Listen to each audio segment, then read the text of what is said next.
There's always something off about the shapes of drawings from kids. Like the kids you see in horror movies, drawing disturbing figures you've seen in the deep horrors of the night. Well, this is much worse. Jen, don't you walk away when I'm talking to you, my mom demanded from the bottom of the stairs. Throwing my belongings onto my bed, I grabbed my skateboard, my mom following closely behind. Speaking just rambles at me. Okay, Mom, I said, stepping out of the house. I put my headphones in and began to cruise on my skateboard.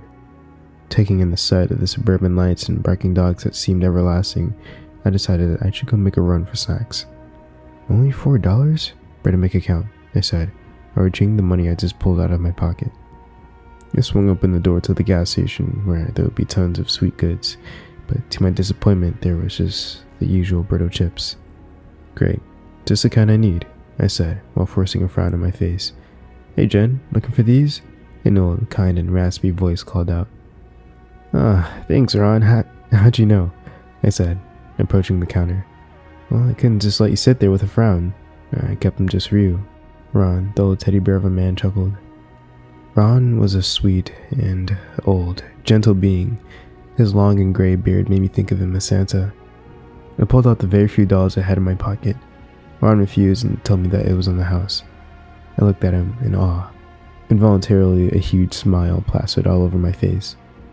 Thank you, Ron. Ron cut me off. Oh, no worries. I'm just an old man. Ain't much I can do, Ron said.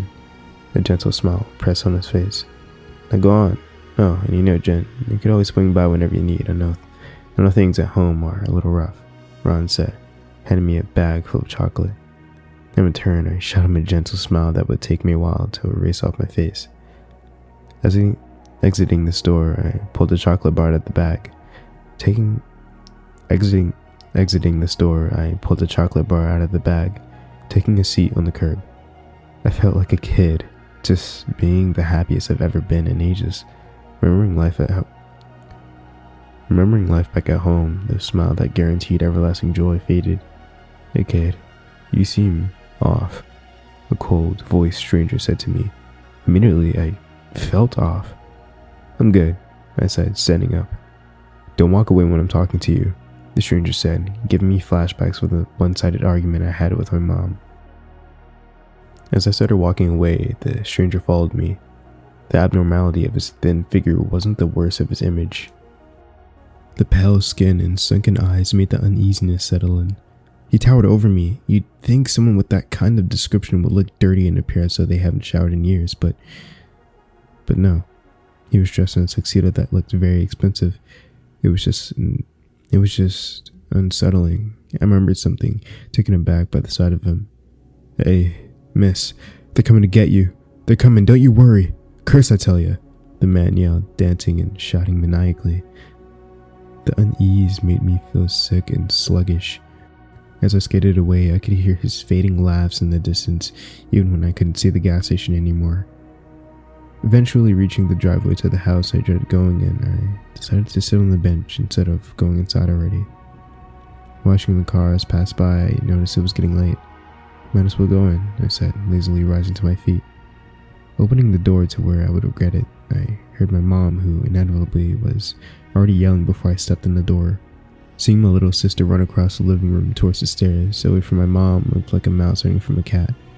I shot her a fierce glance. She returned it. I walked upstairs with the intention of cheering my sister up. I peered into her room. Hey, Anna, I got something for you, I said. Anna, my sister, turned her head, and for a split second I saw the horrifying image of tall, dark figures nearly ripping my sister apart. Every limb stretched more than it was supposed to, blood pooling out from where her limbs used to be, dismembered, her face with a dead frown on it, eyes sunken. I blinked. Everything was okay. I snapped out of my daze to see Anna jumping from excitement with the bag of chocolate I was giving her in her hand. My arms were still in the position as if I was still giving her the chocolate. I was frozen. I brushed it off as a side effect of the lack of sleep I was getting. You're welcome, Anna, I said, a gentle smile on my face. Well, I'm off to bed, I said. I felt a light tug on my arm. I looked back to see Anna looking up at me with fearful, glassy eyes. What's up, Anna? I questioned. You're coming, Anna coldly said. her tone and voice dropping significantly. I tucked her into bed after that. Just before I could exit the room, I looked over to see a grimy, dark, disturbing drawing. The picture included dark, long, tall, and skinny stick figures, something out of a nightmare. "Did you draw this?" I asked, questioning Anna, but before I could turn around, she was snoring. I gave Anna a kiss on her forehead and left the room. I went downstairs to plop my body on the sofa. Mom had left for work, so there was no dealing with her. As my thoughts subsided, I started to fall into deep tranquility, only to be jolted back to my senses from a high-pitched scream. Immediately, I launched myself off the couch and forced my legs up the stairs. "Anna, is everything okay?" I yelled, trying to throw open the door, wondering if I had closed it. The door wouldn't budge. "Anna, please open the door," I screamed, banging on the door. Screams were all I could hear, terrifying screams, slamming my body against the door. I felt hopeless. "Help me, Jen. Help me," Anna pleaded. Scrambling to pick my phone, I called the police. I don't think they could even understand me from all the screaming. I dropped to my knees, tears streaming down my face. I couldn't take the pleading screams that I knew I couldn't stop. As Anna screamed and pleaded, demonic monotone voices joined her. It sounded as though the voices were merging together. I could no longer distinguish which voice was which. It was when I thought I would mentally check out, when all of a sudden, the horrible sounds came to an abrupt stop. "Anna?" I questioned. No response. To my amazement, the door cracked open. My sobbing subsided and I got up from my knees. Without a second thought, I straightened myself to go into the room, but stopped myself in the doorway. I looked into the room, which seemed like an abyss of total darkness. I flipped the switch to the light of the room, only to see a sight I could never forget. Through the darkened flicker of the lamp, I could see tall, dark, and lanky figures that went up to the ceiling, holding my sister. 4 of the figures then abruptly paused the torturing they were putting my sister through, turning their heads slowly. My brain couldn't comprehend the mere sight of what I was seeing. The puddles of deep crimson liquid oozing and spilling out of the sockets of where Anna's limbs were supposed to be made my knees give out. She was no longer Anna. My little sister was no longer a living and breathing being. All that was left of her was her torso. All in unison, the figures started laughing maniacally, laughing exactly like that guy in the tuxedo. I got up, slipping, almost falling on my face. I sprinted to the stairs, panting for air. I saw the figures chasing me in my peripherals. They were mocking me, letting me know that they could catch me at any given moment if they wanted. I tumbled down the stairs, hitting my head on every step. Finally reaching the bottom, I knew I couldn't wait. Adjusting my eyes, I looked up to see the figures swiftly conjoining together at the top of the stairs.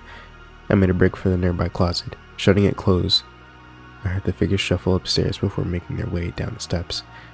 Coming into my view through the space in the closet, I could see one of the figures, a fireman, carrying my no longer sister's torso. What I smelled was indescribable. I covered my mouth, trying not to make the slightest noise. What came next made my stomach churn. The figures stood in a circle, placing my sister's torso in the middle. I was close to breaking. The smell, the sight, it was horrible. Right then, the figure that had its back turned swiftly turned around, looking right at the closet. I knew what it was about to do before it even moved. The figure slowly hovered, not walked, to the closet I was in. I panicked. The figure stood directly in front of the closet. I could feel its presence looming over the door. Thinking fast, I sunk deeper into the closet, no plan devised.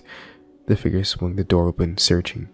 My heart pounded so hard, I thought the figure could hear it. The figure then started laughing gradually and maniacally. I was terrified that I would get ripped apart piece by piece. I then thought of my sister's screams, rage coursing through my body. I barged out of the closet, launching the figure away from me. The figure seemed to weigh nothing. All of them froze and glared at me, their sunken eyes unmoving. I made a break for the kitchen, the figures all laughing. I grabbed a large kitchen knife, gripping it. Forcing my legs towards the front door, I couldn't wait until this nightmare was over. I had tunnel vision. Before reaching the door, all of them swiftly blocked my path, closing in on me. My fury quickly dissipated. My survival mechanism kicked in when they cornered me. Two of them launched themselves towards me. I forced a knife into one of the figure's heads, dodging.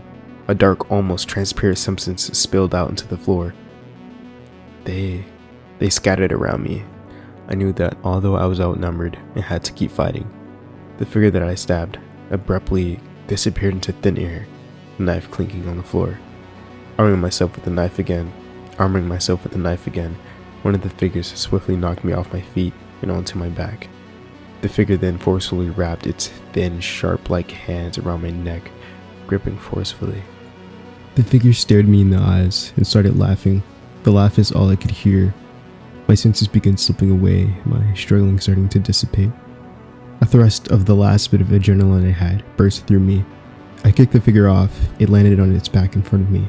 With no time to catch my breath, I saw a window of opportunity and grabbed the knife. The other figures watched in stillness. Letting the rage burst from me, I plundered the knife into the figure so many times that I thought my arms would fall off. I spaced out, my body moving on its own. Without even realizing it, the front door burst open. "Police, let me see your hands," an authority voice shouted. I froze when I looked down to see that who I was plundering the knife into was Ron. He must have gotten in from the back door. Ron was not only the sweet cashier, but he was my neighbor too. He must have come to check on me, but there he was, lying on the floor, lifeless, blood pooling out of his chest. Before I knew it, I was getting put in handcuffs. I zoned out. It was all too surreal. Did I hallucinate everything that happened? Why was it happening anyway? Could anyone else see these figures? All of these questions went unanswered until what happened next. As the police officers were pulling me away from the brutal crime scene, I could see the same well-dressed creepy man that I saw at the gas station. I felt nauseous. He leaned up against the hood of the police unit, gradually laughing maniacally. I tried to speak, but I couldn't. I kicked and resisted, but that only made the police officer's grip tighten. When I got thrown into the back of the police car, my gaze broke from the maniac laughing guy. When I looked back up, he wasn't there anymore. As you can guess, I was held for intense interrogation. During the interrogation, I found myself unrecognizable, laughing almost exactly as the figures were laughing. The detectives told me to write down what happened, so this is what this is. Well, farewell. I guess the story determines where I go. Please, if you ever see a pale, sunken-eyed, creepy guy dressed fairly well, don't talk to him.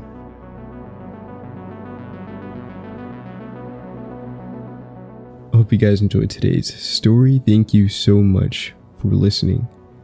Now, I did write this story on my own. This was a story I wrote, I think, over a year ago. Yeah, maybe. It was 2 years ago. The Reddit name is u/comfortabletravel13 if you want to go check out the story and read it on your own time. I'd really appreciate it. Thank you guys for listening once more. This is my first time recording in like months, so I'm happy to be back, and there will be a lot more to come soon.